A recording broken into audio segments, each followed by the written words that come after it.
Bendy Lone Wolf is a pseudo-revamp of Boris and the Dark Survival, a game that released back in 2020.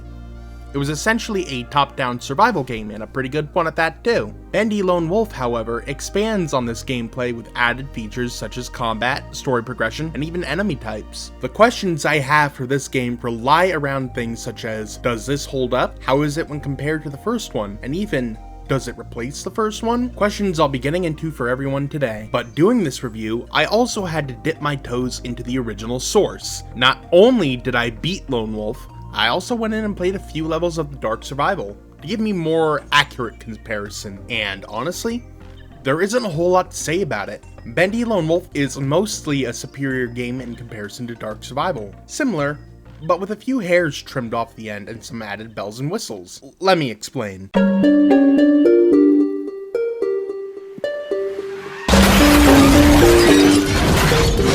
In both games, the gameplay loop requires you to travel to the lower parts of the studio to get items needed to survive, all while you're being pursued by the Ink Demon, only in Lone Wolf, for enemies to then spawn in at random locations when triggered for you to fight them. You can only afford to get hit 4 times. If you either get hit a 5th time or caught by the Ink Demon, make sure you have your morgue ready. Doesn't sound very easy, that's because it's not supposed to be. Let me explain that part too. This Bendy game is a roguelike, meaning it's just gonna get harder and harder the more you progress, with hard mode itself also including permadeath. If it sounds like hell, then you're wrong. It's a layer of hell below hell. Lone Wolf features a rotating camera to give you a better view of the rooms, which is a bit jank at times, especially if you're trying to make a getaway. If you know how to manage the camera, then you should be just fine. Another thing I can point out is that in combat, you can have a variety of weapons at your disposal, meaning enemies can take fewer hits the stronger the weapon, obviously. And for the first time ever, you can block in a Bendy game. You know, something that's been missing for the goddamn mainline series. A complaint I do have, however, is that the combat is just hitting, blocking, and so on and so forth. But it's still very satisfying when you beat an enemy when compared to Ink Machine and Dark Revival. Beating an enemy with one hit is always satisfying no matter what. Making a little splat, that splat, just isn't in the mainline games. I'd say combat in Lone Wolf is the best in the entire franchise to an extent. One more thing I noticed was the speed of the Ink Demon. He was all one single speed in Dark Survival. He was far too slow. It was like he got his foot stuck in a bucket, or he walked into a gas station restroom. But he has varying speed in Lone Wolf, slowly walking and sprinting at you in chase. It's always a close call now if you get into a little miracle station. You can have an easier time with chases if you find Boris's favorite bone, or if you win 2x speed on the fuck-ass Wheel of Doom, which you'll have a minimum chance of getting most of the time. You're better off with the bone. A complaint I have, which is more so a tiny nitpick, is that the maps feel way too easy to get lost in. Even if you have the gent sticks, it feels way too easy to lose yourself, especially if you're trying to find your way back through and you have to split off into multiple parts of the map.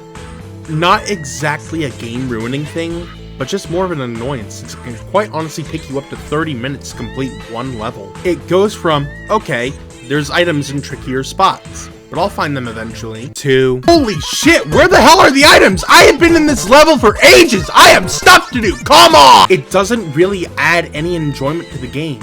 If anything, it makes a level frustrating and boring and a complete slog to get through.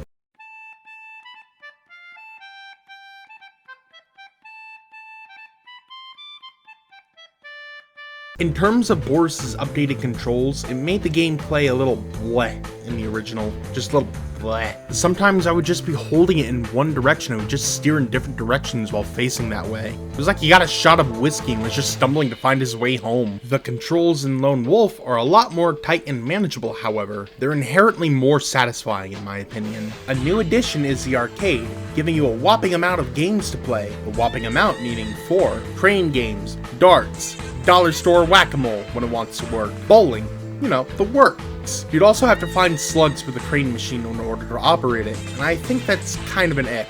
I mean, it's kind of expected, but, in the game, you're more likely to find slugs than you are to actually progress and find stuff you need. But it's honestly too far from a deal breaker for me at least. The original gameplay just got old and made me have less hours than Lone Wolf. However, in Lone Wolf, it's become much more addicting. I beat it a little while ago and I'm still combing through a couple levels. I need help.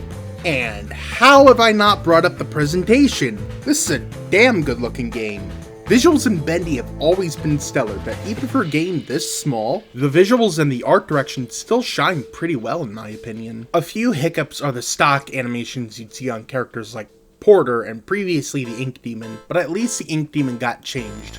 Porter I can't complain too much about, because there's sadly only one level where you play as him, unfortunately. Alright? It still doesn't shrug off the fact that this game has pretty great visuals. Guys, call it a hunch, but I loved this game. It's an incredible love letter to what was Dark Survival, incredibly well done and buttery smooth. As I'm typing this, I want to go back for more. I might just clear a couple more levels in Dark Survival just to get my fixation out of the way. I would say it most definitely holds up. If not for Bendy, then probably just because it's a fun roguelike. If anything, I would like even more levels to explore. When compared to the first one, I'd say it's a complete improvement as well. The updated controls and added features made this game a blast to get through. Made it an excellent game to experience without it getting old. Seriously more addicting than the original to be sure. But do I think it replaces Dark Survival? No. Mainly due to there being a form of novelty in the original game. I think it's a good thing to go back to older games and revamp them from learning from the flaws of the original. But that doesn't necessarily mean that the original should be lost to time just because a new version came out and it just improved upon it. One can't exactly replace art. And sadly, there's so many instances where games are just wiped off the slate of the planet just because of that reason. Whether it be because the devs didn't like it, or that there was a new and improved version, or just because the devs don't care. But is it worth 20 bucks? Well, for my money I'd say yeah. But then again, it's just me. I don't think I could recommend the game to just anybody. I would have personally put this game at like 15 bucks minimum. However, if you do like roguelikes or Bendy, I'd say it's up your alley. So, yeah, the game is fun. I liked it a lot. Yippee. And now, to wait for Bendy and the Ink Factory.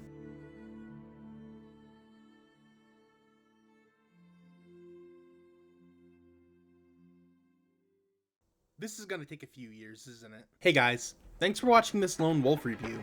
Sorry about the lack of videos that I promised. Life had just gotten extremely busy on my end, and I haven't really had the time to record or upload anything. I think at some point, the videos are just gonna happen when they happen. I hope you guys can understand. I think later down the line, I want to do a review of Sonic Racing Crossworlds and finally get to the review of Spyro Reignited. I haven't exactly had the motivation for The Legend of Zelda. Can't exactly say when those videos will be up, but they'll be here soon. Trust me. Thanks guys. Hope to see you guys in the next one. But for now, stay safe, take care of yourselves, and I'll catch you in the next video. Bye-bye.